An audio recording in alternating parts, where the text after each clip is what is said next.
Resident Evil 9 is looking like it could be quite a monster for Capcom. The Resident Evil franchise is the most tried and true horror franchises in gaming. So many games in the series are considered all-time classics such as Resident Evil 2, Resident Evil 4, and even some of the spin-off games. It has managed to even survive total reinvention with games like Resident Evil 7 and Resident Evil Village following new sets of characters, throwing in things like werewolves and vampires, and moving to a first-person perspective. Although some fans were skeptical the series could pull any of this off, it worked really well. However, Resident Evil Village largely tied up the Ethan Winters story, leaving fans to wonder. According to longtime Resident Evil insider, Dusk Golem, via Gaming Bible, Resident Evil 9 is shaping up for a 2025 launch at the moment.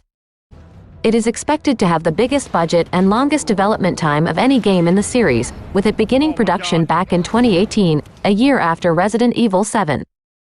That would suggest it has been in development in tandem with the entirety of Resident Evil Village. It's also expected to be both a closing and beginning chapter for Capcom, wrapping up the current era of the series and possibly starting to take it all in a new direction.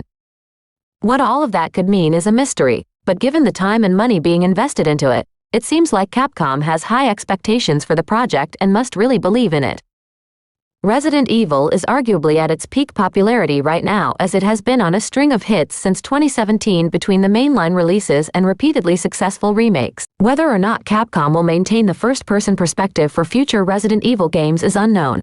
It's possible Resident Evil 9 could put an end to that in favor of letting Capcom return to its roots. The developer could also very well try to divide the series into different types of games with the remakes embracing that perspective and the new mainline games sticking to the first-person ones. Both seem to be working, so it may be a bad idea to just focus on one instead of giving players the variety that has been offering Capcom so much success in the... Thanks for watching guys, subscribe my YouTube channel and watch more game